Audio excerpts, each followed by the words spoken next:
Hello and welcome. Hello. Hi. Yay. Darn, I forgot to put my lipstick on. I was going to wear lipstick. Whenever I'm channeling Shannon Gilbert, I feel like I need to be like a little dolled up. I feel like she likes my top tonight. She's got that that's some diva energy. All right, I'm just going to give everybody a second to get it in here. And then we'll just get started. Hello, my loves. Welcome if you are returning. Welcome back. Um, please hit the like button if you do, and please subscribe if you love my vibe and want to become part of the tribe. I'm the spiritual genie.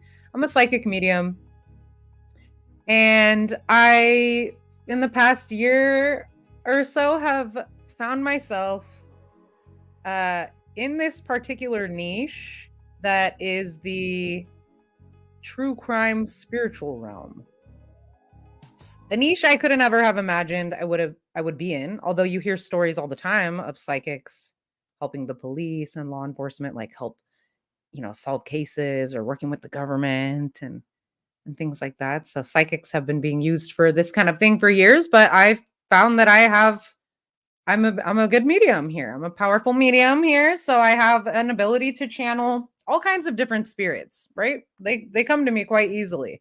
I just will it with my thoughts and there they are. And so tonight we're going to be doing a little update here in the Long Island serial killer case. Some big news has come out, some seriously big evidence, which is validating a lot that I've seen around this case psychically. I've channeled some of the victims, but most strongly I've channeled Shannon Gilbert. And if you know about this story, you know she's a woman that was doing sex work in the Long Island area. And in 2010, she went missing under some pretty creepy circumstances. The search for her led to the discovery of 4 bodies, and then 5, and then more along Gilgo Beach in New York. So even though they didn't find Shannon right away, because of her disappearance, all these other bodies were recovered, okay? And they were unidentified at the time, so labeled the Gilgo 4, right? 4 bodies that they found, the Gilgo 4, but they didn't find Shannon until later. It took I don't know, I think it was a year and a half later. So we're going to go over some stuff. We're going to go over this update that happened in the press release. Get you something to drink. I've got some coffee right here. I just took a nap. Feeling refreshed, but I really wanted to go over this evidence, and then I wanted to go over some other things like the 911 call of Shannon Gilbert. We're going to talk about Karen Vergata, a recently identified victim whom is now being pretty strongly tied to Rex Heuermann, the suspect in question, Long Island serial killer. Years out roaming free in the public until finally a break in the case brought him to his location now where he's staying. Sorry. I'm distracted thinking about what we're going to talk about right now. Okay, I've got some tabs here I want to share. I guess we'll look at this article first, and then, or maybe we'll just look at the press release. I'm allowed to show that because that's fair. That's fair. Fair. God, I can't talk right now. What's going on? I know it's not. I don't think it's Mercury retrograde. It's probably because I just woke up from a nap. We need more coffee. So get your drink, whatever, get comfortable. We're going to go over some stuff. Then we're also going to go over some of the channeling I've done. We're going to maybe do some channeling now. I've been feeling Shannon Gilbert. And just going to validate that a lot of this stuff that we went over in the last reading I did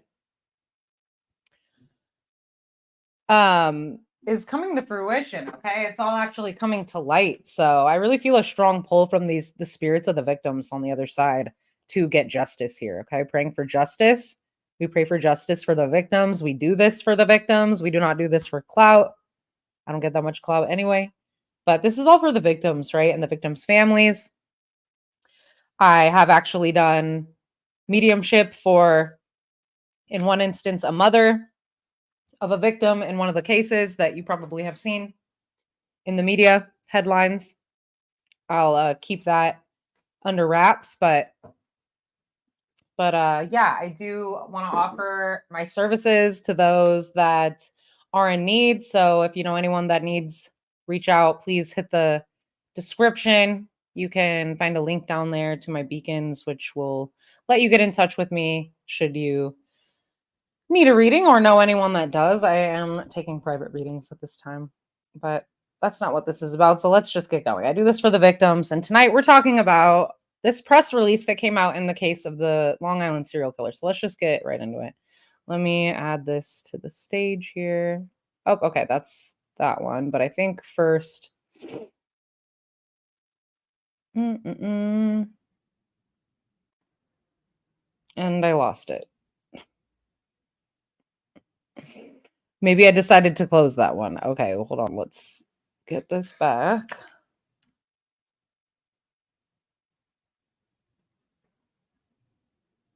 Or hell, let's just watch this. Let's watch it. Let's go over it. There's like a lot. This is freaking bombshell information that's coming out. So I do want to watch this. And let's talk. And they're here. Okay, so then we don't have to wait. I wasn't going to wait anyway, but you know, if they step in, they step in. We might have to go over a few things. I don't know. All right, when you're ready, you tell me, and I'll tell you I'm ready. Okay, so this is Attorney John Ray. Good afternoon, everybody. And he is the attorney of Shannan Gilbert's family.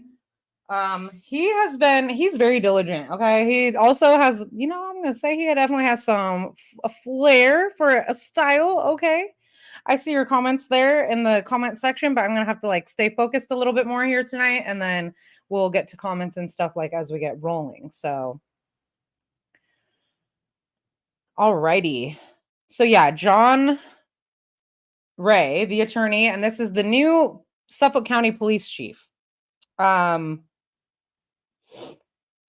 out and did this press release, dropping this new freaking bombshell evidence in this case. Okay, so John Ray, not always taken the most seriously, definitely has a flair for the dramatics. He likes to embellish a little bit sometimes for the sake of the story, right? But in this case, he's not doing that.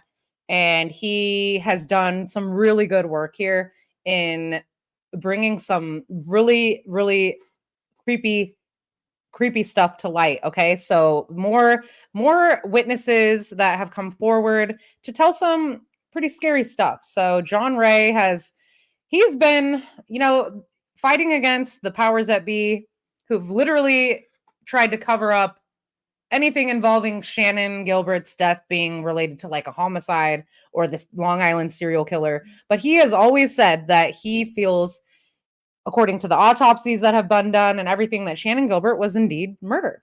And when he describes how her body was found in the manner, it's obvious that it wasn't a drowning like they tried to say that it was. And let's just say, like, the police chief at the time when Shannan Gilbert went missing and the entire police force was pretty freaking corrupted. I'm not going to say everyone in the police force, but like there were a lot of corrupt law enforcement officials in Suffolk County police at that time. Okay, the police chief has been arrested on multiple charges. I think he's in prison right now or something, but he's definitely been arrested. He's been removed from his position, and now we have a new police chief who is this man standing right here, and he's definitely right next to John Ray. And he's like John Ray is about to say, the man for the job. Okay, he's not corrupt. He's doing his due diligence. Legit. All right. So John Ray's always been fighting for justice for Shannan Gilbert, and he's always said that he believes like her death was a homicide 100%. There's never been a question in his mind. And now the truth comes out that we'll get into it. All right, let's go. Gilgo Beach victims attorney reveals new details. New information Rex Heuermann investigation has arisen in this case from witnesses who were so far unknown. Those witnesses, of which there are 4, have given us statements, 2 of whom have given us affidavits. regarding this case regarding Rex Heuermann and Shannon Gilbert and Karen Vergata. Before I talk about them, first, I want you to be aware that here stands the commissioner, as you know, with me. And up until now, we have not made it known to the public that we have been working together on this case steadily since the time that I came to know Commissioner Harris a year ago, February. Up until that point, the police department was very resistant to receiving any kind of evidence or information from my office from what I was doing. That all changed significantly. Yeah, they were corrupt as heck. Commissioner Harris stepped in and we began to collaborate. And we've collaborated ever since. That collaboration has had fruit. And that fruit, at least, are the witnesses I'm going to be talking about today, as well as other evidence and information which we have shared together and with the police department. Wow. And therefore with the task force. My jaw dropped when I first watched this, but it is true to say that our cooperation has given rise to more substantial, valuable evidence in the entire case. Like, I can't even believe the Long Island serial killer. Things that they're talking about in this interview. So with that in mind, I'm very pleased that Commissioner Harrison has seen fit to open his mind and to do what I'm suggesting has been done, contrary to all those who have come before him. And he's approaching this case in the right way. He's the right man for the job, and he's done his job well. John Ray's a bulldog. Get him, John Ray. Go, John Ray. That's how you be persistent in the face of adversity. In no particular order of importance, because so much of it is important. Mm-hmm. I have stood as a beacon as a civilian beacon to the people who are involved in this case to come and talk where they didn't want to approach the police out of fear, out of apprehension, out of in some cases, a natural distaste for the police department because of the work these people were in. So they would then come to me and speak to me, and I would interview them, and we would then cooperate, them and the police department. And so with that in mind, the first two witnesses I'm going to talk about are both of them are not Suffolk County residents.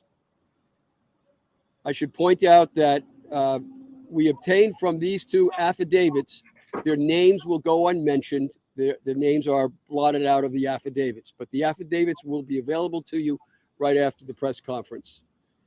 As to the first one I'll talk about. I need to look at those. This is a witness who has every reason to have no bias, no interest in the case whatsoever. She was not a sex worker, is not a sex worker, and instead, back in the 90s, in the 1990s, she was what is known then and now as a swinger. She would have a sex partner, and they would go to certain sex clubs in New York City where they would switch partners with other people of like kind. One of the most important places that they would go was called La Trapeze on West 27th Street in New York, right near Rex Heuermann's office. So notice how he's talking about swingers, and let's just remember Asa Ellorup, right? Rex Heuermann's wife. Always felt like there's something a little weird about her, something a little weird about the whole thing. Like, you're telling me that your husband is some prolific serial killer and you had absolutely no idea whatsoever. I'm getting killer couple vibes, okay? Like, nah. So she does know, she has known, and I don't know what that's going to mean for this case moving forward, but she is not the innocent little thing that she has made herself out to be, okay? Little mama probably knew all about what her hubby was up to. Bet whenever she would ask, oh, whatever happened to that one girl? Oh, you know, she left, like she disappeared. Oh, like we'll probably not hear from her again. And if it ain't like that, then that means that she was even more complicit than we even know. Creepy. And this Creepy was a stuff to think notorious about. place for swapping, for switching partners. Sometimes several hundred people at a time would be involved in this place in its heyday. Its heyday was in the late 90s, right at the time that Ooh, I remember Karen hearing that Vergata now. is involved in this case. In this situation, this particular woman was dating a police officer from New York City who was in narcotics, a detective, and they would go to these switchy clubs, these swapping clubs. At a certain time, So at listen or to about all the vocabulary. Valentine's Like Day of 19. he just admitted that, okay, the woman that came forward as a witness, who was the swinger, you know, in New York, right next to where Rex Heuermann, freaking LISK, works. Her partner at the time that she was swinging with was a freaking narcotics agent. Okay. So this validates like what came through in my reading with Shannon Gilbert. And I just want to mention it really quick because this is what she had said to me when I first channeled her. She said, Tower of Cards, it all suddenly came crashing down. I'm getting the word garage. I didn't feel like I could trust anyone. I was never so alone at this point. I was hiding. Someone picked me up. Oh, okay, wait. There's a lot of bad men, a lot of bad people, business executives and big wigs that you would never think were clients. I'm with my mother now. We're finally happy. So that's what came through here was like this freaking web of corruption, you guys. And like law enforcement was certainly involved. How scary to realize that you are being trafficked in a world that is so brutal and vicious like that. 1996, I believe. Uh, the the couple went to La Trapeze, and I think it was on the wall at La Trapeze where an advertisement was placed to go to a house in Massapequa Park for partying, for switching, for swapping. Oh, look, I just pulled the Two of Swords, you guys, and it's She got like a went woman with a with her blindfold. boyfriend out to Long Island, but before they went, Two of Swords. I was just picked up literally a woman. I was just literally thinking though, sorry, and then I'll shut up. I was just thinking as I pulled the Two of Swords, did the narcotics agent who was the partner, the swinger that took who they're about to say is Karen Vergata, one of the freaking dismembered victims that was found, to Rex Heuermann's house to swing with him and his wife? Did he know like what Rex Heuermann was about? Did he like know his character? Check it out. Like you got the little blindfolds on with the Two of Swords. The Two of Swords is all about like knowing a truth, but not like fully admitting it, right? He knew deep down. This cop fucking knew that it was more than just an innocent game that Rex Heuermann was playing with that hooker. And I don't know if he was paid off or what or who that guy is, but I hope that he is held responsible in some fucking way because they basically delivered Karen Vergata into the hands of her killer. Fucked up. Excuse my language, but that's really messed up. All right, these two people. Could you imagine the guilt that you would be living with knowing that you like picked up this sex worker and like she trusted you to go with you to go do this job and then you left her there and she was straight up taken out. Probably very brutally. Probably tortured. Yeah. In New York, in the city, who had apparently just gotten out of jail. This cop knew. And she was disheveled and hungry, and she was a sex worker. We don't know the details yet of how he came to know her, but he knew her. And she came in the car with the two of them. They went to Massapequa Park. Before they got there, they stopped at a gas station, and the girl who was with them expressed some apprehension. So he had known her before. And why. There's something about time. That was all wiped out when it was pointed out that he's a police detective. So don't worry. No problem. You can trust him. He's a cop. They ended up going to Rex Heuermann's house. In the house was the wife of Rex Heuermann and Rex Heuermann and the other girl. the other girl who we believe to be Karen Vergata.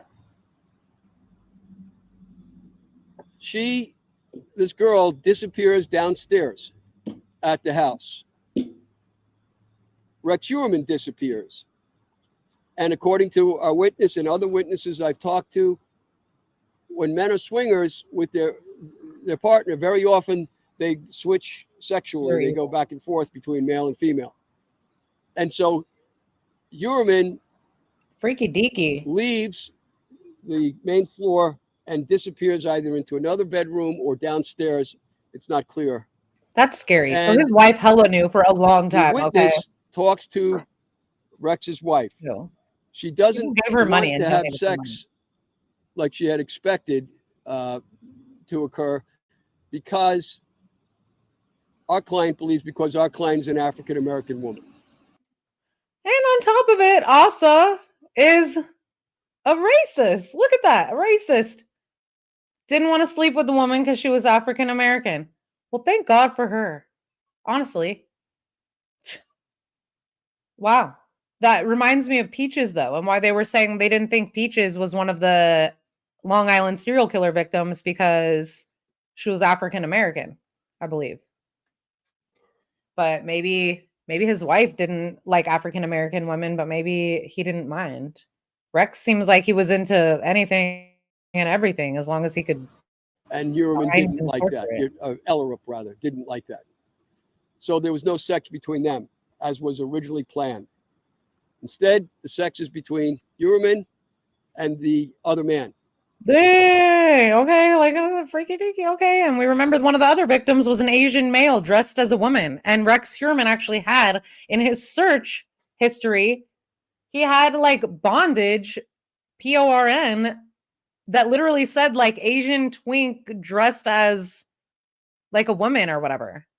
And I honestly think this is what I sensed about Shannon Gilbert. Like, I've been channeling some crazy stuff about that. And she's been showing me some stuff. And I kind of want to really try to do some more remote viewing around it to see like that night what happened to her. But like, I don't even know if she knows because she was drugged that night. I mean, admittedly by the doctor whose house was the last house that she was ever seen at before she disappeared and was found in the reeds later, that looking like she was strangled, honestly.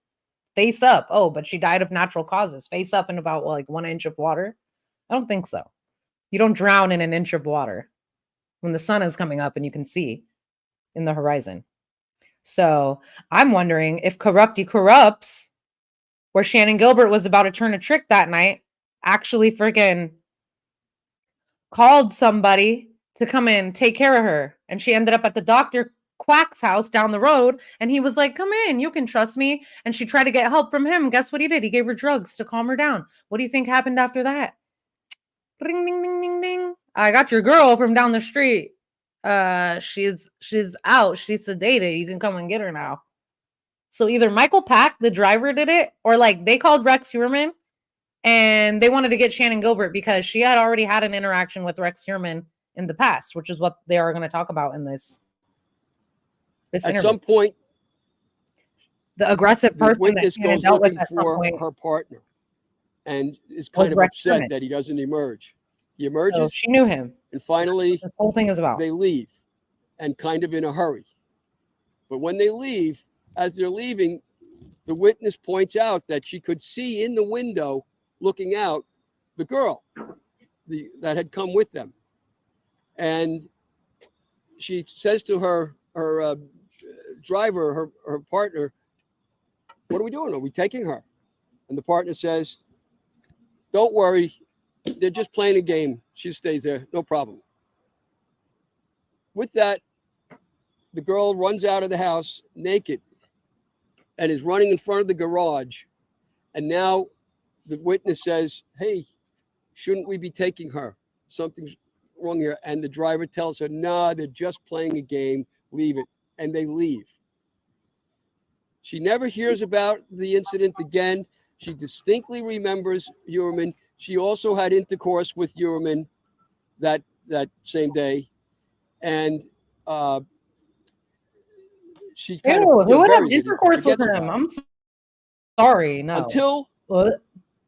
On TV, she sees the picture of Karen Oh, Vergata, and she serial recognizes her and said, killer. that's her, and she recognizes These Rex cards are Heuermann. crazy right now that are coming out. And so she Yeah, comes exactly. forward, and I meet her. I interview her at great length. I also had the police department.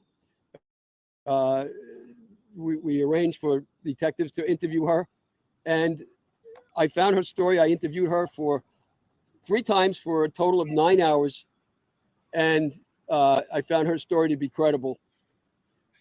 She also mentioned that Rex would go out in the backyard and start a fire at 1, 2 o'clock in the morning in a big barrel that was outside in the back. And she was worried about that too, that it would attract police. Anyway, she seemed credible. She appears to be credible. And she was willing to sign an affidavit to that effect. And that affidavit will be available to everybody. In the details I've just told you, you will find there. The second witness who's come forward. This woman is not a sex worker, never was. She's not a switcher or swapper. She's not involved in any sexual activities whatsoever. She has nothing to gain by coming forward. She's not looking for a book or money or the usual things that you're hearing about out there. None of that. But she came forward because she's very disturbed about what she knows after she also saw Rex Heuermann on television and Shannon Gilbert. And here is her story. She is a banker by day, and at night she worked extra in Suffolk County as a taxi driver to take care of her family. It was a one-parent family. Never know As who's a taxi watching. driver, she Probably all is kind of called witnesses. from her dispatcher to go to the Sayville Motor Lodge on Sunrise Digital Highway. forensics, the That infamous 911 call. place That's that the what this commissioner is here reminding me of. busted a year ago, Audio and recording, digital forensics, video recording. Maybe he prostitution recorded his and other illegal activities. She's called to go to that place, and that there's a girl awaiting her who's locked in a bathroom and will come out if she flashes her lights and beeps the horn.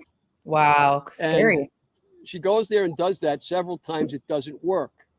But then suddenly a giant man who fits the description of Rex Heuermann comes out, and he's covering his face with his arms so he can't be seen, and he runs to a van or an SUV right nearby that's parked right there.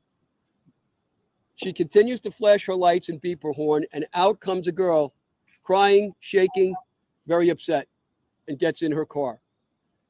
There they talk for a while, and then eventually they drive to the Ronkonkoma Railroad Station, so that this girl can go back in to New York City. This girl was a sex worker who was servicing the big man, and the man had seduced her into coming to Sayville by several times over the telephone, convincing her that he was just a nice man who was going to help and work with her to help her family, her mother, her sisters, and her boyfriend. I'm getting that's how Rex Heuermann would come off to the victims. I mean, even while he was playing his little sick games, he would try to be very reassuring, very manipulative. That's how these guys are, but they're super sadistic. Like the minute that they get you like in their grips, like I'm thinking of, he kind of reminds me of,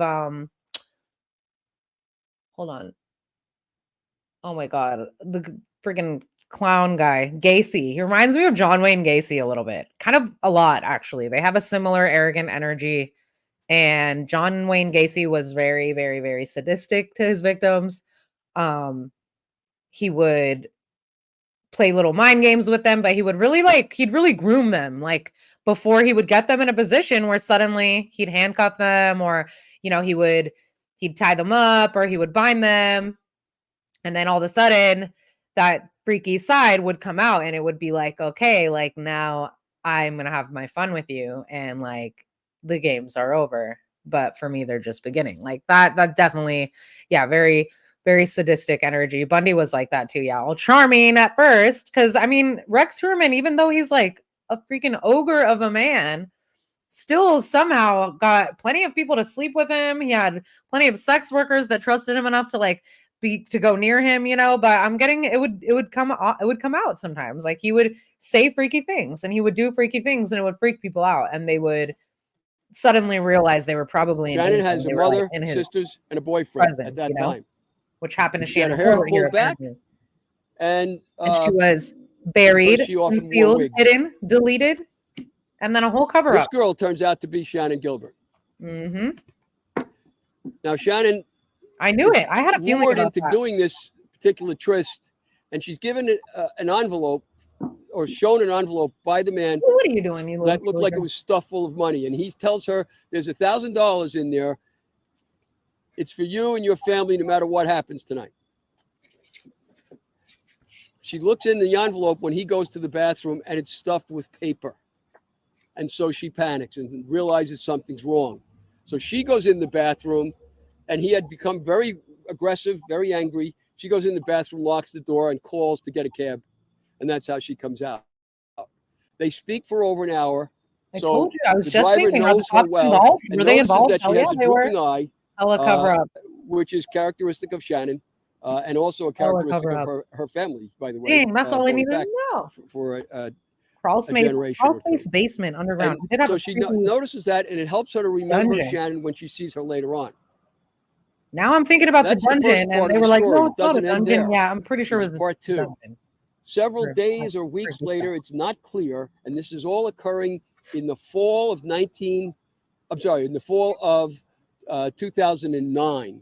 Mm-hmm. This is all occurring. She went missing in 2010. The driver gets another call from the same dispatcher and says that there's a man named Matt who she's to pick up right off of exit 59 in the expressway, and he would be at a bar that was there by, I guess, Ocean Avenue, somewhere over there. She goes there, pulls up on a side street between the bar and a house right next to it, and she sees a girl in a window, and then she sees to the right of her a man, a huge man rising up, coming to the car.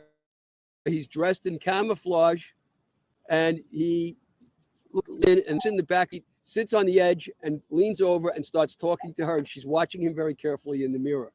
And she recognizes him as the same guy that was at the motel a little while before. And she now knows him to be, she recognizes him from the media as Rex Heuermann. He says to her that he wants her to take him on a long trip into the woods. Okay, this would be like in the serial killer's like romantic bio. Likes to go for long strolls into the deep woods where you'll never be seen again. Yeah. No. You think I'm gonna go with you into the woods? Like, you gotta be crazy. And Shannon Gilbert wasn't stupid. In other words, he changed the destination she had been told, she was actually which caused her intelligent immediately woman. to become suspicious. And he was very upset, very angry, and he began to dispute with her when she said, "I'm not going on a long trip anywhere." And with that, he gets extremely angry and threatens to kill her and tells her, "I already want to kill you. Just give me a reason." And he had a gun, a handgun. She says, "I'm not going anywhere at this point." And she turns off the car and she says, "You can have the keys. You can have my money, whatever you want. Just let me go. I'll let you have whatever you want." With that, her dispatcher is on the radio, and he says out loud, "We know, we see you, we hear you, we can tell who you are." And the man panics, gets out of the car. She's then able to drive away. She encounters a police car coming the other way. She believes that the police officer was called by a 911 caller on that issue. Could have been the girl who was in the house right next door from where she was. But comes the police driving slowly with his lights off. She tells them the story, and the man had on a lanyard with a placard of some kind, as if he were a police officer. And she asked him, "Are you a cop?" And he said, "Yes." She said, "From where?" He said, "Brooklyn." With those facts in mind, she tells the police officer who's driving, "There's one of yours back there, and it looks like he's had a bad day. So you better go see what's what."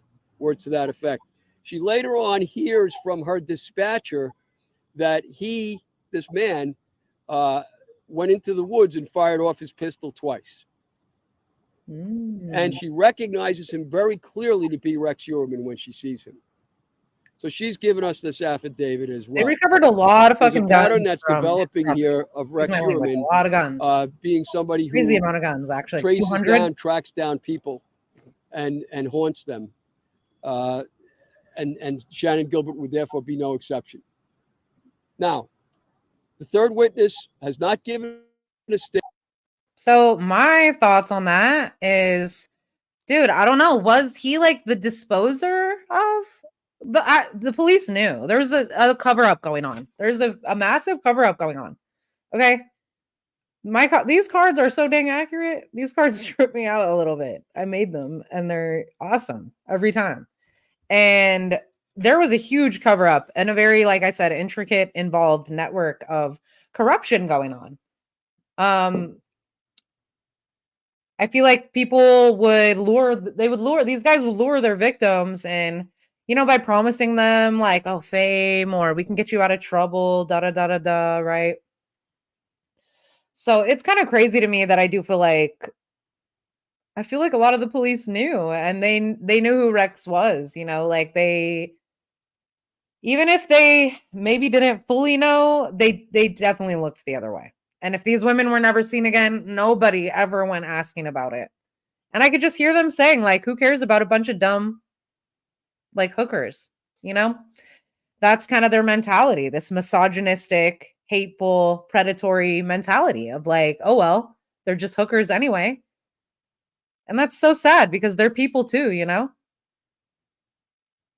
But it's so scary because that just means that like it's at every level of society. Like it's like you can't get away from it. Like the ones who are supposed to be protecting us are like involved in some of the darkest stuff. Like there are actually probably serial killers, or at least one or two here and there, that are police.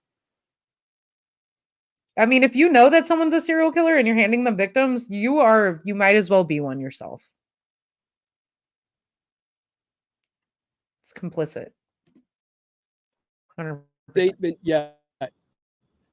The third witness contacted me from Oklahoma City, Oklahoma. And that witness clearly recalls being picked up. She was a street walker. She gets picked up by Rex Heuermann.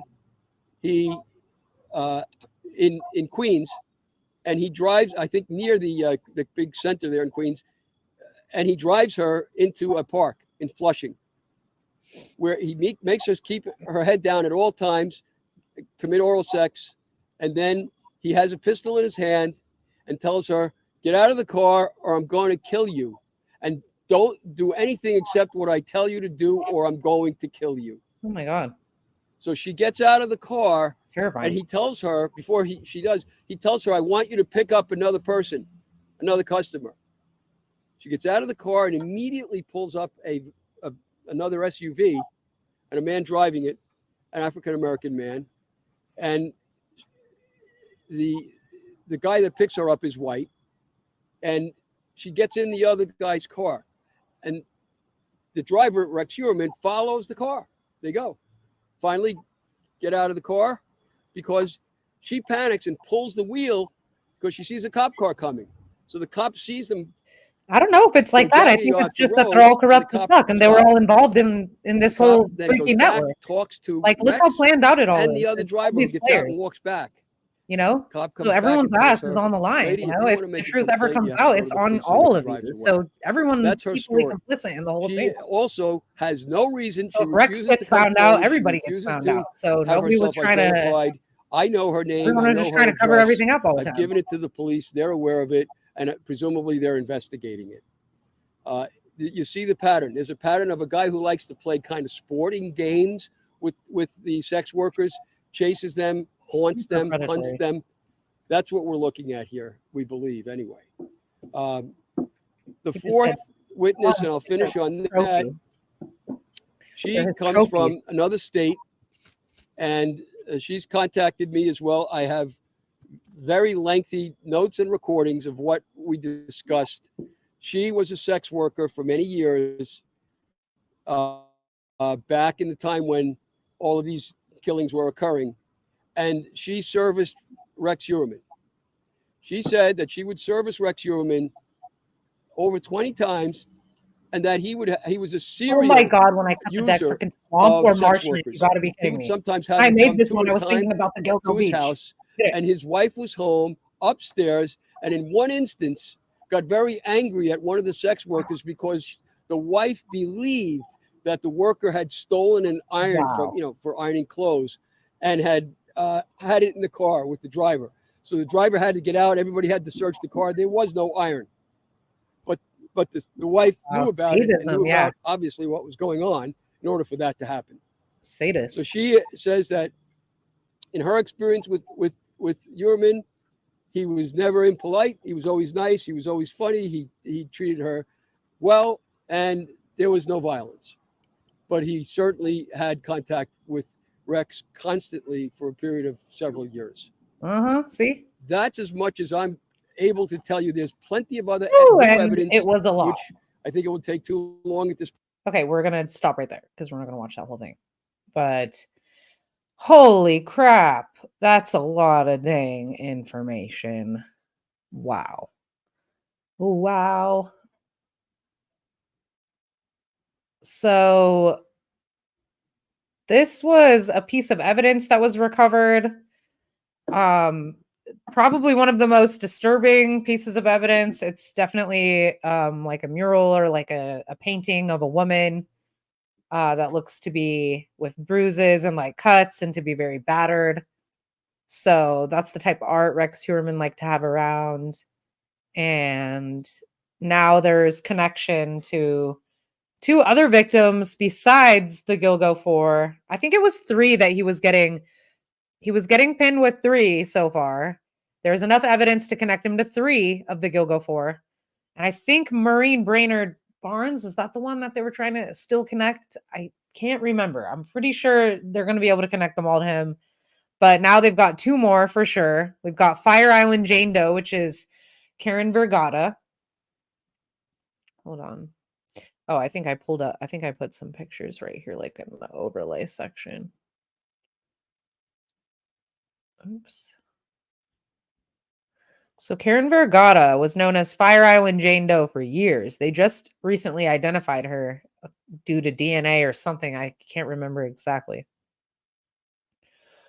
This woman, Karen Vergata, she was a sex worker and she went missing. Geez, when did she go missing? Hold on. I thought I also had.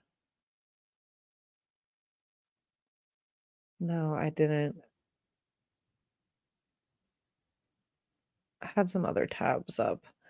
But okay, she went missing and was found in the 90s. I think it was like 1996 is when like maybe her body was found, but I believe she was found in 2 different places. She was dismembered. She was found in 2 places and they weren't able to identify her for years and years, but now they finally did. And the new evidence that's come out with this witness is saying that Karen Vergata is that sex worker that was taken over to Rex Heuermann's house for the swinger sex party that night, the night that she was never seen again. And after that, she was never seen again. So that witness and her cop partner, boyfriend guy, who was a narcotics agent, took this woman right here over to Rex Heuermann, the Long Island serial killer's house for a swinger party back in the day. Knowing how creepy he was, they both literally got it on with him and left this poor girl there. And then she was murdered after that. And then she was found dismembered years later. And thank God to this witness that came out is now being linked to Heuermann. Thank God. Justice for Karen Vergata, because what she went through in her last hours, I know because I can see it in my mind. Terrifying. Fucking terrifying. All right. This man, highly sadistic, right? Kept her hostage that night. Oh, that's the layout. Right? Held her hostage, kidnapped her, held her against her will, and then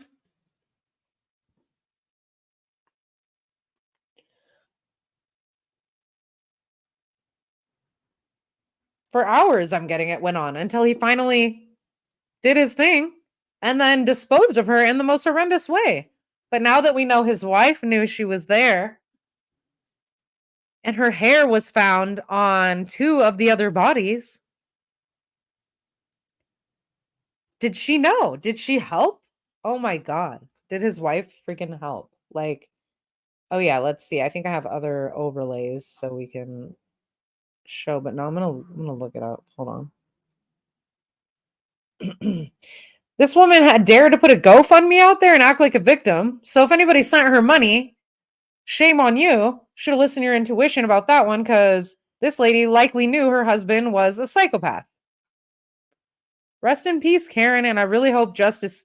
I hope this guy goes down. But not only him, but come on, there's so many other people that are involved. It's gonna be like not fair if only Rex Heuermann just like takes it for all of this. Imagine there were cops that were delivering prostitutes to Rex Heuermann. Like, here, have fun. No one's gonna say anything when you dispose of them. Yeah, I think his wife knew.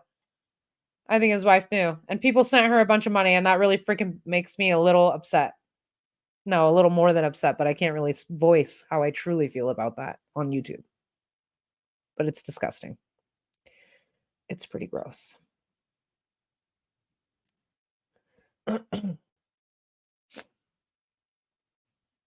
So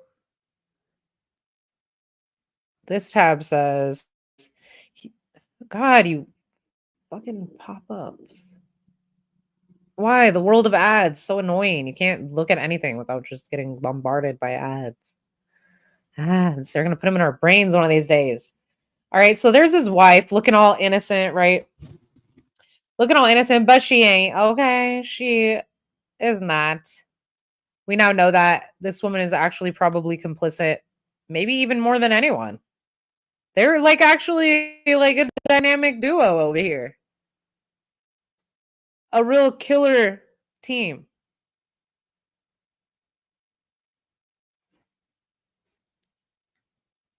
Yeah, I think so too. Because they were saying, there was somebody who was saying, and I think it was John Kelly was saying that, like, according to the way that one of the bodies was found, there was a baby with one of the bodies, right? And the baby was, it was almost like it was swaddled or wrapped up in this certain type of way. And so it seemed like to John Kelly that maybe a woman had done that. I wonder if it was her. I wonder, I bet you that was them. The woman was definitely a sex worker. They just haven't been able to connect Rex to all of the bodies that were found. But like, how many bodies did they find on Gilgo Beach? Like, hella bodies. Let's see. We've got 1, 2, 3, 4, 5, 6, 7, 8, 9. Is even Fire Island Jane Doe even on here? Wasn't there 11 or something like that? That might be one of these. I don't know. But so these are where they were all found. This is where Shannon was actually disposed of. Creepily enough, I think this is right in front of that neighborhood where she was at. It's pretty close. Like, it's close by the doctor's house where the last person that saw Shannon Gilbert, I think like his house overlooked the area where her body was actually found, which is super creepy because like, how could you even like, if you had any kind of like heart or soul of any at all, excuse me, a shred of humanity. Yikes. If you had even a shred of humanity, how could you like look out over this like swamp, this marshland every day, knowing that there were like freaking dead bodies out there? Maybe you would know, maybe you'd comfortably look out there being like, probably no one's ever going to find anything because it's such a remote and isolated area. Like, who's going to go looking? And the police are super corrupt. So who's going to look?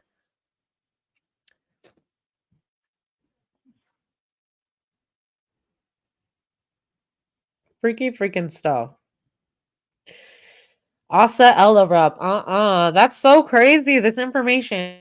And whoa, that's mind blowing. Okay, well, it sounds like it's like a movie, like, but it's even scarier than that because it's like it is real life. So all movies are based on like real life stuff now. I'm convinced. When they tell you it's just a movie, don't listen to them. Long Island, New York, Gilgo Beach serial, red rums. Suspect Rex. I already said the thing. Rex Heuermann's wife, Asa Ellorup, recently came under scrutiny after a new witness claimed that she was aware about her husband bringing hookers to their home. 4 witnesses, 2 of whom gave sworn affidavits, spoke to attorney John Ray and linked Shannon Gilbert and Karen Vergata's death with Heuermann. While Heuermann has been charged with the murders of Melissa Bartholomew, Megan Waterman, and Amber Lynn Costello, and is a suspect in the murder of Maureen Brainerd Barnes, he has not been charged for Gilbert and Vergata's deaths so far. Excuse me. Although now we know, like, for sure he is responsible for Karen Vergata's death. Like, there's definitely not a doubt in my mind about that. For Shannon Gilbert, I still don't know. But from what they said about the interaction that he had with Shannon Gilbert, don't you think he would have been a little pissed off? I think he would have been pissed. Personally, like, I think that he would have been pissed off that she got away. He wanted to kill her. He said he wanted to kill her multiple times. He wanted to take her out for a long walk in the woods, right? So I think he was pissed at Shannon. And I think that he would have jumped on the opportunity to come and get her when he would have received that phone call from the corrupt dude that was the one she was turning that trick on. I think the whole thing was a setup from like moment one, from the jump. It was a setup on her. And that's what this says. Look, it says, I remember reading this. Look, this is what I wrote. Got my notes right here from last time. It says, get rid of her and I'll make it worth your while. A hit. Someone was following me, she said. She shows me the word drugged really big, and I keep seeing that since the beginning. Since I've been connecting with her, that's what's been coming through.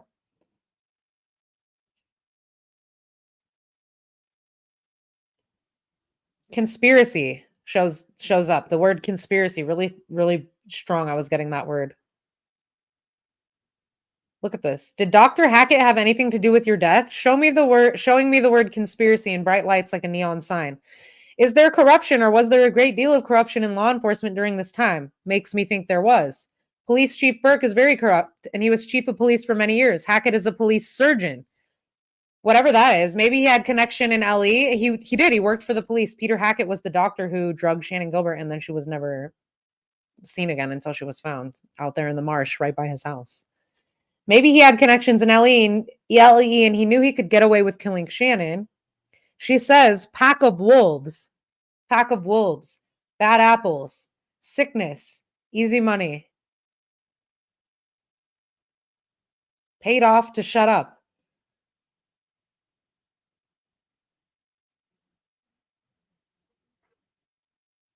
Yeah, I keep seeing somebody black, all black, wearing black gloves. They got a phone call. It was probably her driver. He probably came and picked her up. And then I see,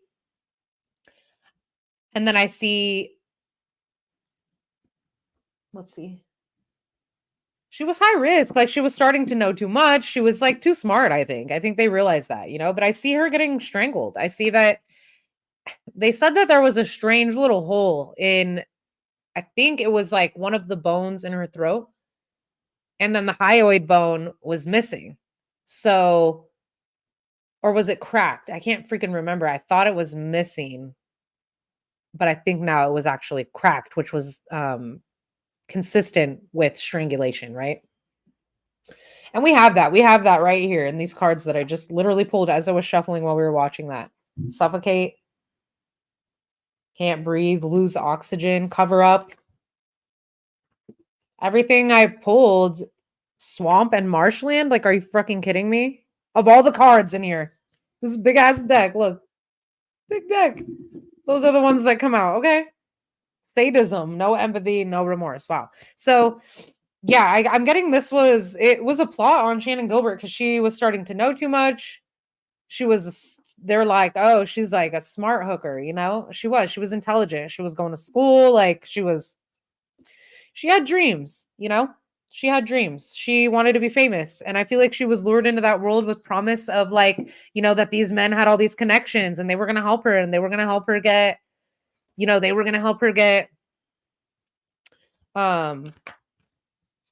make it into the big time, right? I wasn't even going to do this, but we're going to do this. I want to do a little reading real quick and see like what comes up on Asa Ellorup. Wow, I just saw the 8 of Swords, which showed a woman that was bound and with her eyes blindfolded. And we know that that's how, wasn't that how? Wow, Queen of Swords in reverse and the High Priestess in reverse. Okay. Yeah, Asa Ellorup is somebody who, I'm taking that. I'm taking those. 3 of Swords. Oh, shit. Third party. What? The Emperor in reverse? Oh my God. The 3 of Cups in reverse. What just happened? Holy crap. And there's that 2 of Swords. Yeah, she knew. She knew she was complicit. Third party energy. Crazy vibes coming through right here, you guys. This is nuts. Okay. Let me put that down for a second. I'll show you the first ones and then I'll show you these. Okay. Okay, so High Priestess and the Queen of Swords in reverse. So the High Priestess is all about, it can be like concealing something, right? It can be like hiding something, concealing the truth. She's got her little laptop on her, right? She's sitting there. It can also talk about like this is definitely like an attempt to conceal right here though with the High Priestess. That's really what that is. Okay. It's like also in a way it can be black magic. It can be like a witch. It can be like a dark witch, a bad witch. It can be somebody that it could be someone that has dark energy. Okay. They are trying to conceal the truth though. The Queen of Swords in reverse. Whoa. The Queen of Swords in reverse mixed here with the Emperor in reverse. This is like a very deadly couple right here. These two are like hella deadly together. Hella aggressive, violent. Look at this 3 of Cups, but in reverse. So we have this like illusion of like celebration, oh, like the wife would kind of come off as this, like she would help. I think she would help the prostitutes like let their guard down a little bit because the lady seemed like she was all nice and wholesome and everything like that. They would probably get them drunk. Maybe they'd even drug them. Maybe they'd give them drugs, right? Party it up. But then when it comes down to it, this is a woman who has absolutely no, like this lady she has no remorse. This is a very vindictive, very mean, sadistic, maybe even kind of woman, right alongside with her Emperor in reverse. The Emperor in reverse is like literally so domineering, so aggressive, so freaking malignant, sociopathic. For sure, the Emperor in reverse gives me like sociopath vibes. Just someone that like wants to be in total control at all times. So always in control here. Okay. Together they were brutal. They were brutal to these women. Look, these young, beautiful women. This 3 of Cups energy. They were unsuspecting a lot of times. And it wasn't until they were like in the wolf's den that they realized all of a sudden they were being betrayed. Their trust was going to be betrayed. Like this woman wasn't who she seemed, right? She came off as a Queen of Wands, right? Oh, Queen of Wands, a redhead. Interesting. It's usually, yeah, a redhead. She could actually have blonde hair sometimes, but I'm getting, I mean, it's fire energy. So Queen of Wands could have someone who has like some seductive energy here. Definitely like comes off in this way that she would get people to trust her, but then bam, betrayal, third party energy, stab in the back, right? They would realize all of a sudden, what a horrible thing to realize your fate at the hands of these two. Sadistic couple. It's crazy. Wow, what a reading on Asa Ellorup. Yeah, did she know? Yeah, did she help him? I mean, I think so, to be honest. Like you said. Look at that. You got 2 people in a little boat, right? And it was in reverse. They were saying like some of those places maybe you could access it by like a boat or something like that, although it's seeming like they drove. But you do have that like on the water, near the water, right? The lovers. So we have this couple, right? This karmic couple here. Look, everything is fine. And then boom. Everything is fine is what this card says. But everything was definitely not fine. Creepy vibes. Look at, is she laying in the water? Yeah, literally. Wow. So I really was curious to know it all of a sudden about that. I mean, we already know law enforcement was involved. I don't even need to ask the cards that. Is she the mastermind? No. No, she's along for the ride though. There's other stories like that where there's this one French guy who was really freaking freaky, and he used to kidnap little ones, young girls, and he had a whole dungeon and everything where he would keep them. Look, I can't remember, but I think it's on Netflix about this guy. I forgot his name, but it's a French guy and his wife, and she knew everything. She helped him. She was afraid of him in a way. So maybe there's a little bit of that, but maybe she knew who her husband was and she knew better. Like if she stepped out of line, she could very well end up disposed of, right? And nobody would come looking because there were all these police and law enforcement agents and officers that are like hella involved in the cover up. So, it could have been some of that. But no, I'm getting Queen of Swords in reverse is not the mastermind. The Emperor in reverse, he's the one in control of everything. Dominating. Girl in the Box too. Is that another case where you're talking about there was a wife involved? Yeah, it's actually pretty common sometimes. So, but of course, what are you going to do? Like if you know that your dude is a serial killer and he's like, I mean, that would be scary. Like, imagine. I mean, I don't think I would definitely not go along with it though. I would foil his plan somehow. Like I would not be able to ever be complicit in something like that.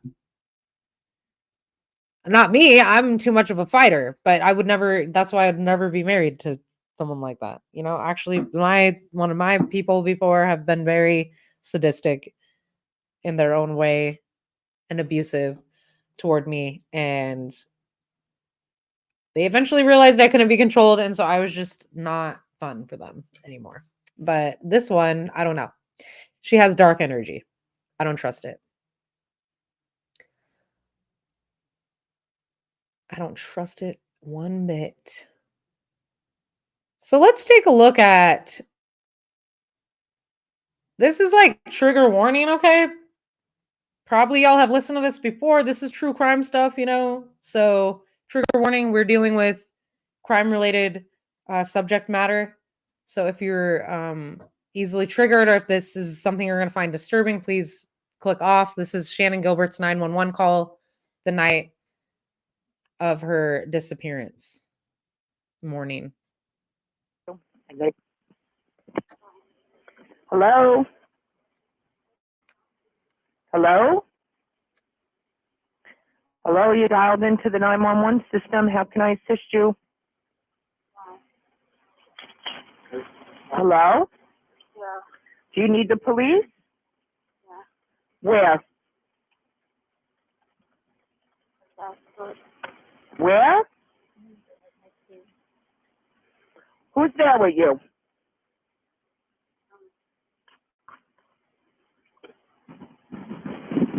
Hello? What's going on? Oh, there's somebody asking me. What? Somebody asking me. It's like she was trying to make the phone call without being heard. Like that's what I'm getting from that. It's like when you make a phone call and then you're like holding the phone like down or something like that, where she didn't like want them to know that she was calling 911, but she wanted it to be recorded. But then it became obvious, because she had to talk. But I'm pretty sure like why it was so muffled right there in the beginning was like she was definitely holding the phone away from her, is what I'm seeing. So when Shannon Gilbert made this 911 call, I think was being really smart to do this, honestly. I think she figured she was going to die anyway. Like she might as well do her best to try and make sure that her perpetrators were going to be like recorded or something like that. And that's crazy because that was in one of these cards. Where did it go? Remember? Whatever. Here it is. Digital forensics, audio recordings, crime. So that's crazy. That's some crazy shit. Okay, let's go, Shannon. Smart girl. Somebody So is smart. harassing you? After me. Who? Please trace where I am. Let me talk to him. That was a weird thing to say. Let me talk to him. Like, the lady is calling you saying she's in danger and you're asking to talk to whatever creepy guy is there. Like, do you know whose house that is, lady? Maybe that 911 dispatcher knew that the house she was at was of this like corrupt government worker or whatever, whoever the guy was, politician or something. Please trace where I He's a am. politician. Let me talk to him. Fly to Jones Beach. You're at Jones Beach? Fly to Jones Beach. All right, let me connect you to state police. Stay on the line. I mean, not only that, but I think sometimes they like are connected to the fucking cover up. You know what I You mean? got to talk louder to them. Why? Why? State Police, Trooper Fry. State Police. Yeah, there's somebody after me. I'm sorry? There's somebody after me. Where are you? There's somebody after me. Okay, where are you?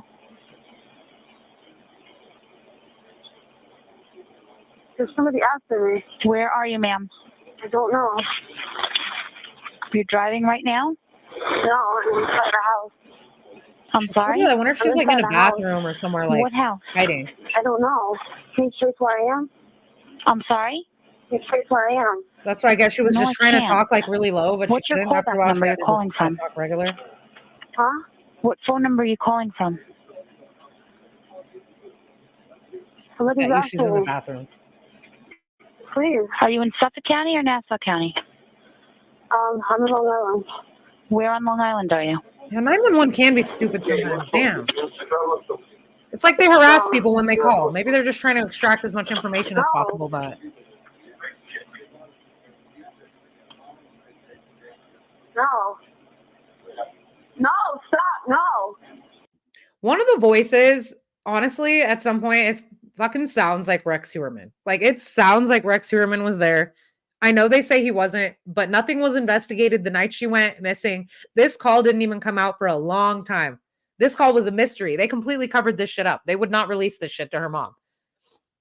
And her mom's dead now. And like, whenever the truth is coming out, now her mom has already passed away. Thank God she can be aware of this from the other side. But I think Rex Heuermann was there, possibly.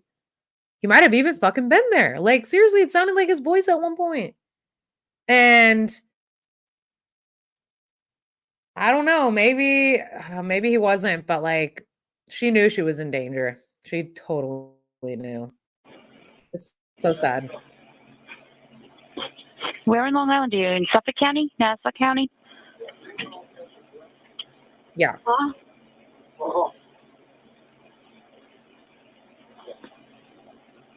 Why? Joseph Brewer. I think that's the guy's name of whose house she's at right now. Why didn't you call me by my name? But he definitely liked to have hookers, and like, I'm sure he was involved in this whole swinger world. Why? So he might have known Rex Heuermann too. Please. Stop it, please. Please stop.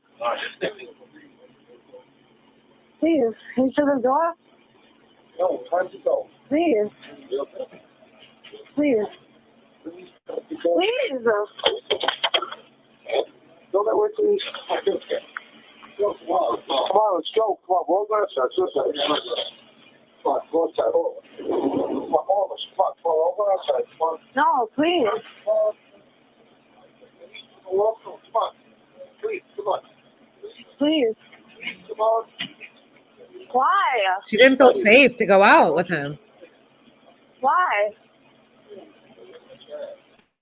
County, are you on the line?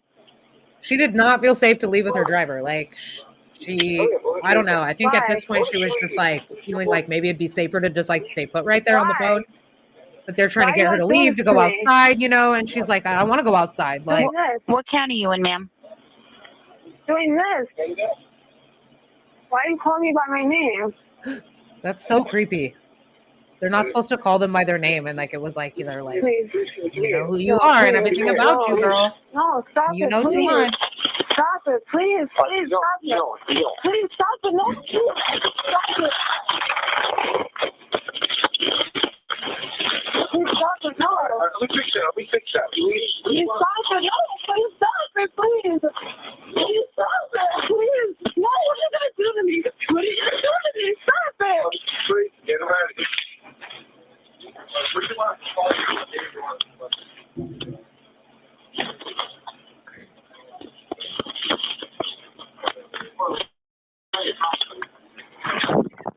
Mama, I'll go upstairs. You leave. I'm going to upstairs. You leave. I'm going to upstairs. Okay? You leave, please. Please, take care. Mom, hold. All right. What's the matter? Are you okay? What are you going to do? What's the matter? Are you okay? As they're like wanting to kill her. Why? I saw 11122. well, I don't know. But I feel her. Shannon, you're better. Why? No, no. Please, are you going to kill me? It came into, I think it's Suffolk County on the website for the person. The county management. Kill me? Why are you going to Call Suffolk County. You freaking basketball. I'm in the middle of nowhere? Let's go back to Manhattan. Right? We're in Long Island. We're out near the water. Please, stop. That was a lie too. Like they are near the water. Okay, fine. What the fuck is he talking about? Please, take my time to what, to die? I'm near the water. To die? Saying, let's go I didn't do anything. I didn't do anything. 61. 511. Why?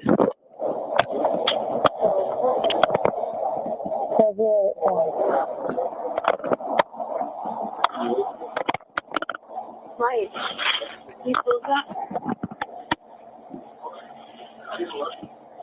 Some kind of mic thing. Mike, why? Why? Why? Why, Mike? Have fun? For me? I'm never gonna do it again. Why? I never do. I never did. She was though.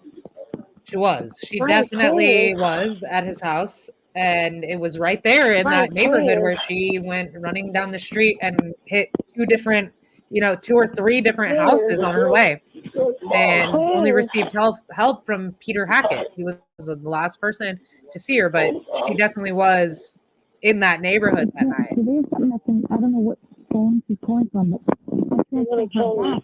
But there's something weird about it, for sure. There's something super weird about Joseph Brewer, Michael Pack, She needs help. the doctor guy, and fucking Rex Heuermann. There's a shot in the house with the female. I think they all know each The other. initial caller. So this is all set up? You set everything up? I waited for you. Did you set everything up? I waited for you. So this is all set up? You never did this before. It's all starting to come out though.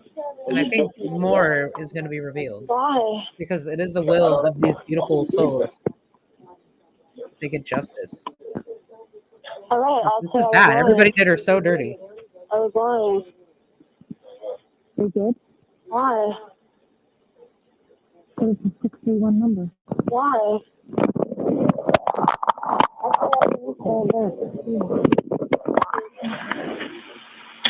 I talking to her, but she's got the phone down. Please. Hello? There was a woman right now. Did you hear that? Hello? There was a woman in the background. That was crazy. Wait, we need to rewind that. Hold on. I never heard that before. There's a child in the house with the female. And the female was the initial caller. So this is all set up? You set everything up? I waited for you. You told me you're going to find your way home, so I was like, what? You know, nothing that I So this is all set up? I've never seen this before. There was like another woman in the background. I wonder if there was like another sex worker there. Why? I don't know. Why would you do that? All right, I'll say I was lying. The 911 I was officer. lying. No, but there's a woman in the background. You did? Why? It was a 631 number. Why?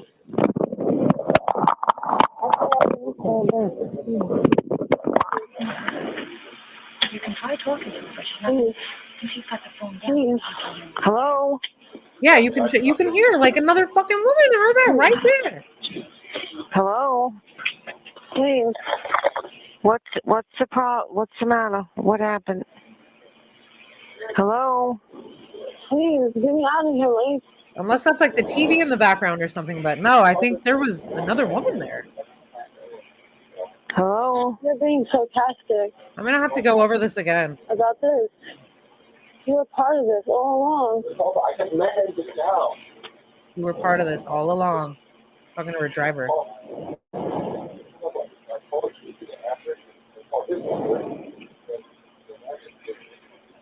There was a conspiracy on Shannon Gilbert's life that night. And we know that poor Karen Vergata was just delivered into the damn hands of freaking Lace, Rex Lace, Heuermann please. and his evil wife. I'm begging you. And all Shannon did was try to freaking make a good life for herself. Queen of Wands, you know? She was sexy. She was wanted. She was a hard worker. Why? Well, we can give She was them... doing what she was doing. She was working hard.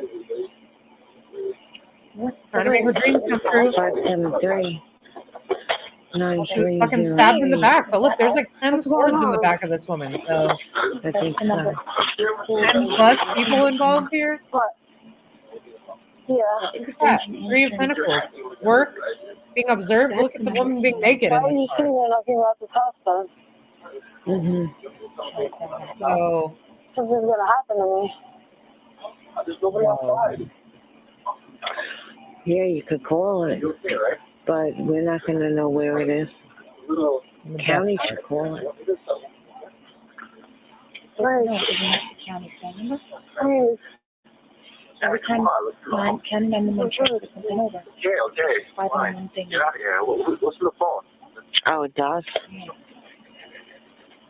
Oh, it's another person at the 911 place. God, that was gonna drive me be nuts. Suffolk, Okay, I right? figured it out. Hello? Stop it. Stop it, Lace. That was another. Hello, where That's are another you? worker at the 911 call center. Jeez. I was like, who's the other woman? Where are you? What's going on What's her there? name? What's your name? Why? Where's the bathroom? I'll see you. What's your name? Shannon Gilbert. God, we called. What's your name? Shannon Gilbert. Where are you?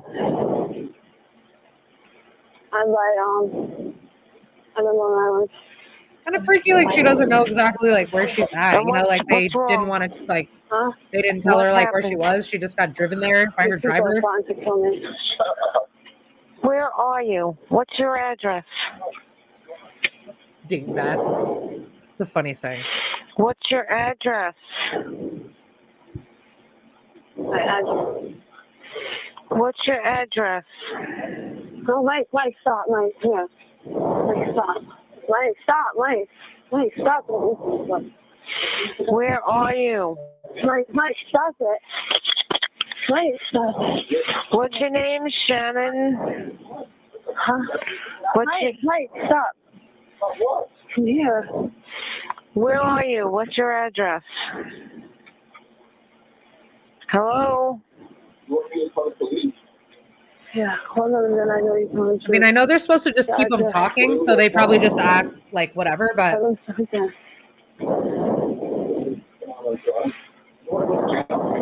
She was so smart to stay on the phone this whole time. Like, Where even though are it's you? kind of hard to tell, like, what's going on. Mike, are you in the house? Yeah. What song are you? What's his last?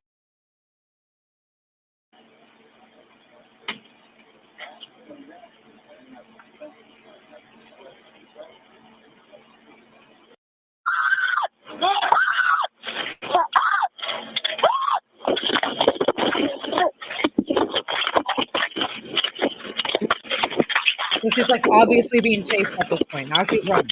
Now she's running down the dark ass street out here in the middle of freaking nowhere. Big ass neighborhood.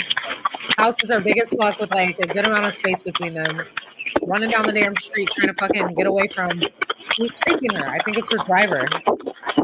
He's not talking. I want to put a key on. So she's booking it. I can't.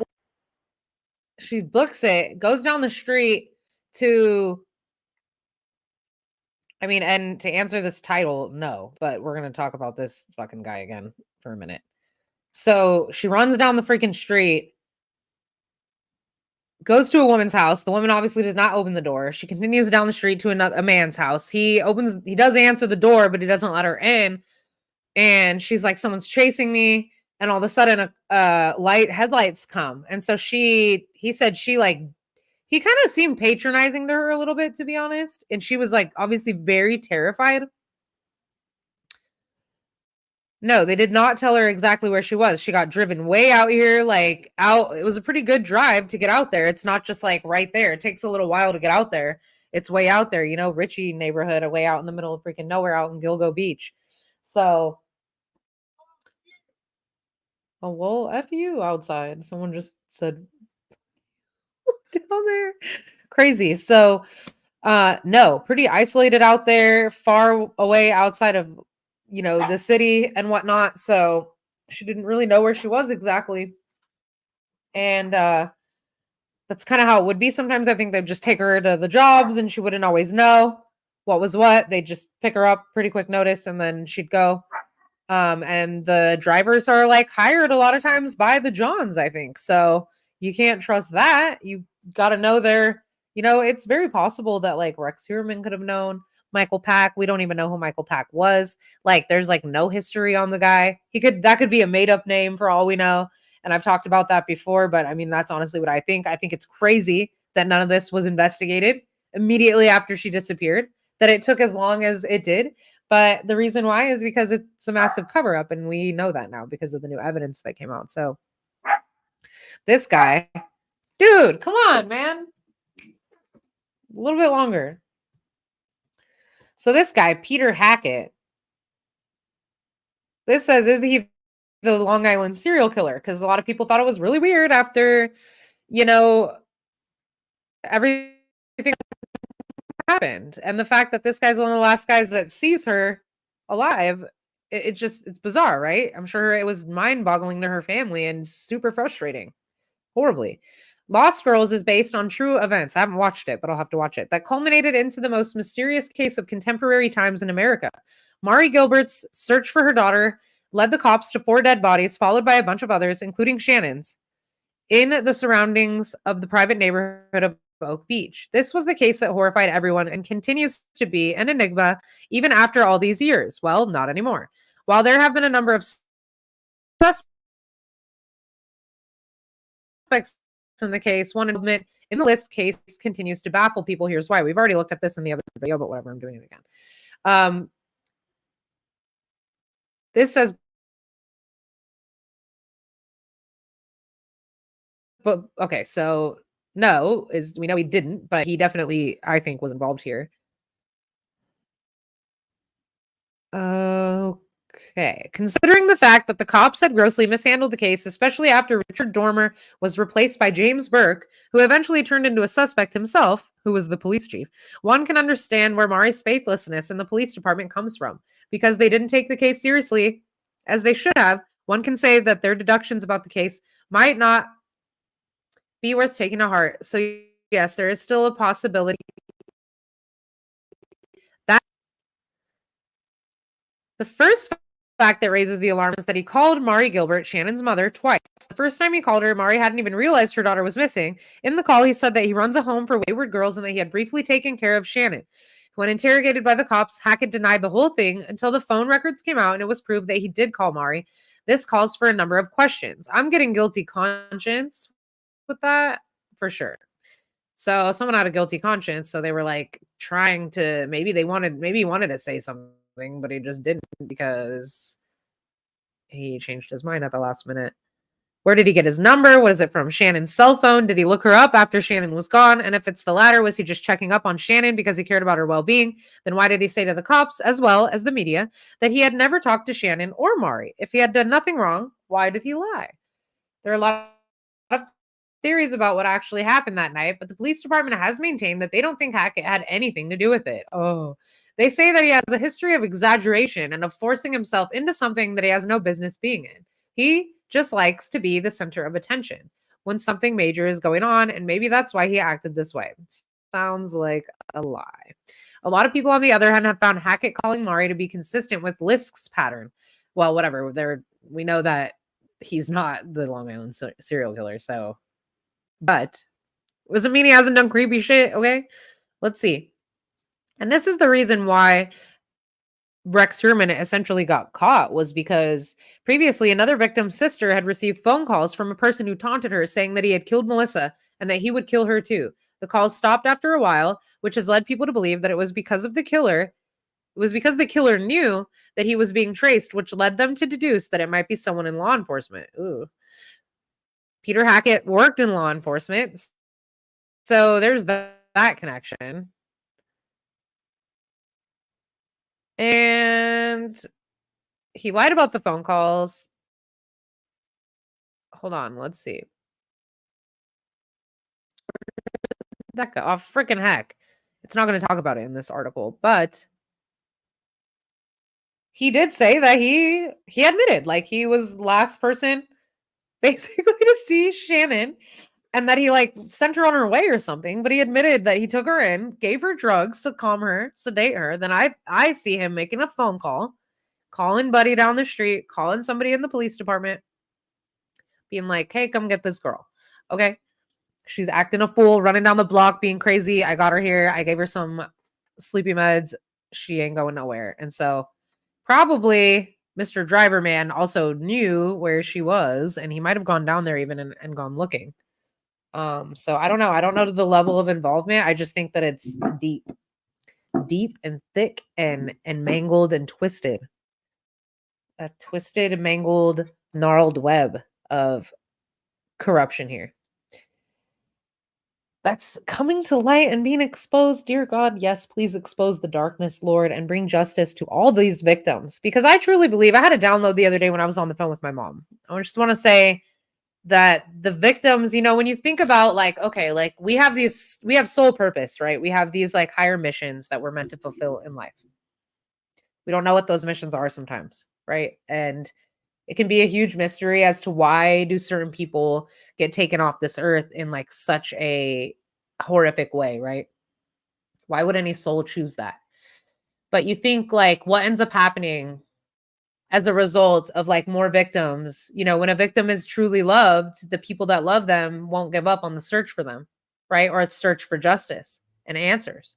So when a killer takes a victim that is loved, it creates a ripple effect that it far reaches out across the nation, across the world sometimes. And a lot of these cases touch our hearts because we see something of ourselves in them. We identify with the victims. We see how it could be anyone, right? It could be any one of us. So what I believe is that these souls, it's almost like they offer their self up so that justice can happen, so that these people, these monsters can be brought to justice, right? So that more victims, they do it to save other people, to save other victims from having to go through that. It's extremely selfless. And I feel like if you choose that route as a soul, like if that for whatever reason ends up being your fate, you are one of the most selfless souls that has ever lived. And it's self-sacrificial. It's very like, I give myself to the greater good so that others don't have to suffer such a horrible fate that I did. And then you really get to elevate. I feel like you like elevate in this heavenly way that like your soul gets recognized as being very heroic, right? It's like very angelic. They're earth angels. I think everyone that goes through this type of fate, it's an earth angel because it takes a fucking strong soul to choose to go through that. I always pray. I'm like, I pray I didn't choose that in this life. But if I did, you know what? I'll go down fighting.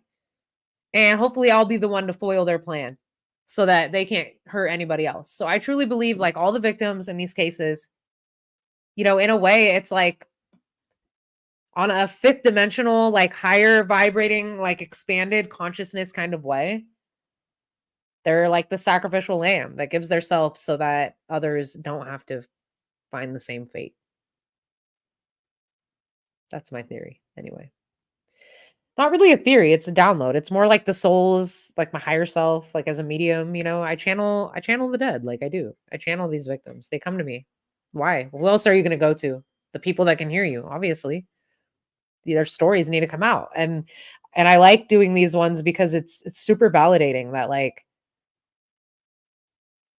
you know, this is part of my divine mission here on this earth. And so I'm going to use my voice to speak for these victims and pray to God that they get the justice that they deserve, right? Because it is tragic, you know?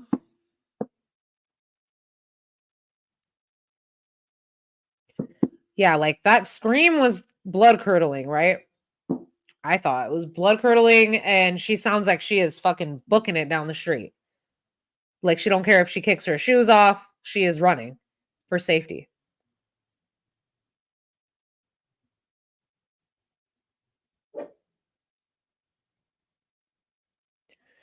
Yeah. What do you mean?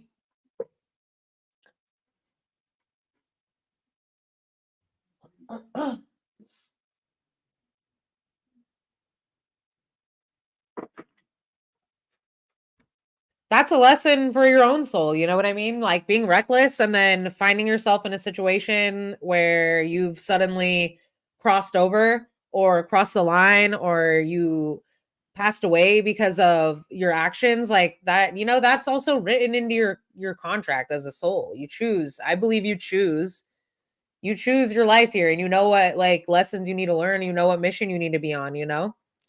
Oh, like that? Yeah. Well, I've been reckless. I've been so reckless in life. But I say my ancestors and guides are they be working on overtime. They're like, literally, this woman puts herself in the most crazy situations. But, you know, I don't know. Like, Shannon Gilbert had a fighting spirit. She just was unfortunately surrounded by so many weirdos and creeps that she couldn't get out. Like, the Viper Den, you know? So that's dope. Good friend. Yeah, I've always been like, I'm super tough though, so it's hard for men to be creepy with me. But like, yeah, I've been in some situations where I felt really unsafe. I've probably been in the presence of a couple people who maybe, who knows, like killed some people. I don't know. I've had really creepy vibes when I used to travel. I used to sleep at rest areas in my bus and stuff. Like, trust me, weirdos would come up to my bus in the middle of the night and they would try to talk to me. And I would like have 4 dogs in my freaking bus, you know? So they'd growl and bark when anybody would come up. But like, I think it deterred a lot of people from like approaching me. But still, people would come to my bus at night and they would like try to act friendly with me. And I would be like, nah, get the F out of here. And they would be like, oh, you're rude. And I'd be like, I don't care. Like, I'm a female. Like, you're coming up to my bus in the middle of the night trying to act friendly with me at a rest area. I know better than that. I've seen plenty of true crime documentaries. I ain't stupid. I wasn't born yesterday, and I know how charming psychopaths can appear. But I think I took one in at one point at a rest area. The next day, this guy asked for a ride. He was cute, you know, and young, and he seemed, but big mistake, girl. This was before I was really doing the true crime thing again, right? But I gave a guy a ride, and like he told me this whole story that he was like from Alaska and he had like property out there and he had all these like huskies and he had like sled dogs and this whole thing. And I was like about to go to Alaska and like be his wife. No, I'm pretty sure this guy just wanted to get me out into like the remote wilderness so he could like. But at one point I had a really scary vibe when we were together. We were going up Oregon toward British Columbia, and I just had a horrible vibe, and I called my mom, and my mom was just like, "Jeannie, I have a really bad feeling. Like, you need to get rid of that guy." And I was like, "Yeah, he's being really weird. Like, he's saying things that are freaking me out, talking about his dogs brought home a human hand one time on the property and that he put it in a jar on his mantle." I'm not making this up. This story is 100% real. Ask my mom. Dude said he found a hand, put it in a jar. I don't know. He never said where the hand came from. Who knows? Maybe the hand was there because of him. I have no idea. I don't think any of that shit was true. I think he was lying about every last bit of it. And I 100% got a horrible, scary vibe from the guy. And then my mom said that, and I was like, nope. So I just was immediately like, sorry, you got to go. I'm dropping you off. Like, and he started to get this look in his eye, and he became kind of hostile. And I was so scared in that moment. Like, I can't explain how, like, the hairs on the back of my neck were standing up, and this feeling that I just needed to flee, like, that right then was so strong. And so I did. I think I even still had a couple of his things. I still have the guy's lighter. I'm not even kidding. And it's weird because the fucking lighter, like, I don't know, it does remind me of him when I look at it, but it's the weirdest thing that it's a torch. Like, it has just stayed working for like a long time, and it fucking works. I don't know. It's crazy. I don't know why, but that lighter wanted to be with me. So anyway, the lighter has helped me out in times. But that was it. I had a couple of his things, but I was just like, no, you got to go right now. Like, get out of my bus. I don't give a fuck. Like, you're going to have to, like, find a ride. Bye. And he was pretty pissed, but I was scared as fuck. So I took off. And I truly believe if I wouldn't have in that moment, like, it could have been bad. I've had a couple instances where I'm pretty sure my life was like, the Fate sisters were sitting right there with their scissors. Like, we're going to cut it. Not yet. We're gonna cut it. No, that's not yet. We're gonna cut. No, let's give her another chance. So thank God, because I'm pretty sure that guy was like, I don't know. He definitely had like antisocial personality disorder. He kept telling me about like how like people just everywhere he would go, he just wasn't well received, and like I got these like awkward vibes from him, but it was like beyond awkward, like really weird, like definitely antisocial personality vibes, more than just a loner. Yeah, I'm sure. Like, but hey, you know what? It's your fate. It's your fate. Like I said, you choose it, I believe. And so I think that, these victims are like real earth angels. They're real fucking warriors of light. And because of all of that, like I'm gonna do these other cases, you guys. Like, we're gonna do Abby and Libby because they've been coming through and they're like, when are you gonna channel us? Like, when are you gonna tell our story? Like, we've been wanting to come through to you. They're so cute. They have these teenage girl vibes. They want to like give me the tea. And I'm like, oh, over here. Okay, that one is like pretty heart-wrenching. The Delphi case, like it gets me, my heartstrings. It's sad. And these girls. And then when I start connecting with their spirits, I really start feeling the empathy. And it's kind of intense. But I feel Abby and Libby want to be channeled. So I'm gonna give it a go. And we're gonna do that pretty soon here. I've just been needing to get myself into a place where I'm like fortified enough to be doing this work again. And I'm feeling like I've been honoring myself and I've been balanced again and I've been getting my vibe back up. So I feel protected and strong enough that I can do this.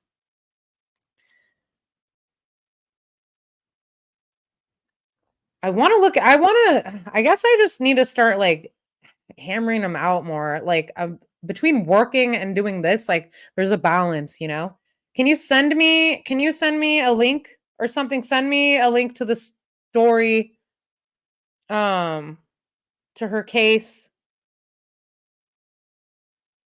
And then who knows? A lot of times they come through right then and there, and I'll start writing things down, and then we can get into it. Because I want to do Abby and Libby. And I want to do who else? I feel like Rachel Morin. I don't know how you say it, Morin or Morin.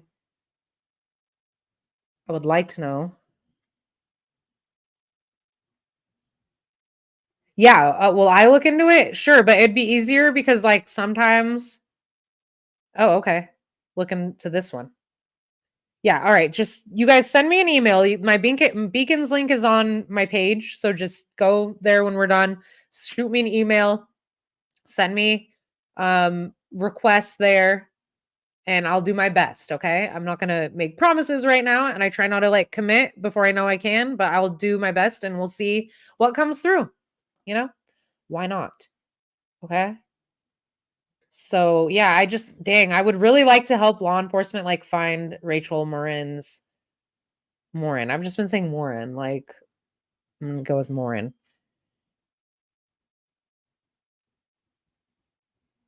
I would love to be able to help law enforcement find her killer. Like, I can't believe that Rachel Morin's killer is, like, still out there on the loose, and there's even maybe video footage of the guy, and I feel like I was, like, on his trail when I was doing remote viewing, so I wanna do more remote viewing about that case and do a follow-up. Okay, interesting. Well, we can always do a tarot reading on him, and that can definitely tell us a lot.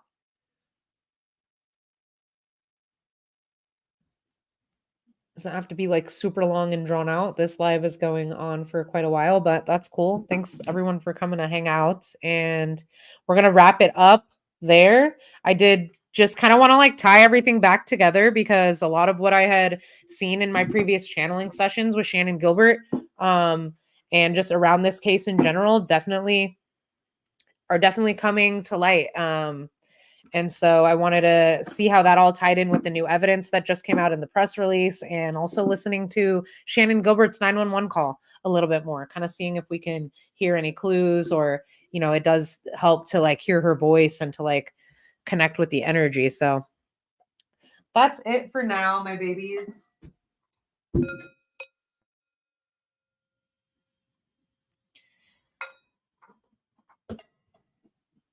Hit the like button if you have not already. Please subscribe if you love the vibe. I would love to have you. Please check out the membership section. I did just have my first member, Judy Reed, actually upgrade to a mystery school of adepts. I think I just changed it to Jeannie's Mystery School. So she upgraded her membership to Mystery School. Okay. So you get all the private inner workings of the spiritual genie, and there are different perks at the different levels of membership. I currently have 3 levels. I do want to do more members only readings, or members only videos, members only lives here and there, where we can, maybe we'll do if y'all want to think about getting a membership to the channel over here. I wouldn't mind doing case requests. That would be something we could do as a membership perk, like when we get in those members only lives, and you guys want to have me doing different cases, that maybe I'm not going to have time to, like, make a whole video about, then that would be a perfect opportunity to do that. We can pull up, images, we can pull up video, we can get visuals to go along with, we can whatever. So think about membership if you guys are enjoying this channel and community and you want to kind of get in a little bit deeper. Yeah, it doesn't do it on the phone, which is a freaking dang shame. So if anyone is watching this from their phone and you're like, oh, I don't see the join option from the phone, just know, like, I don't know why they haven't upgraded that yet, or why it's freaking like that. I kind of want to be like, YouTube, what's going on? Like, can you fix that? Give them the option to join from the phone. But I noticed on some people's pages it does. Mine doesn't for some reason. And it does on my laptop though. So yeah, go ahead, and if you're needing laptop and you want to do that, you can. I'm not forcing you or anything, but the option is there. And I do want to make it worth my members while. Okay. So things to consider. Check it out. Membership section. I love you guys. And till next time, I'm the Spiritual Genie. Y'all stay rising, soul family. And I'd say have a divine day, but have a divine whatever day, night, whenever you're finding this video. Have a divine life. I love you guys. See you soon.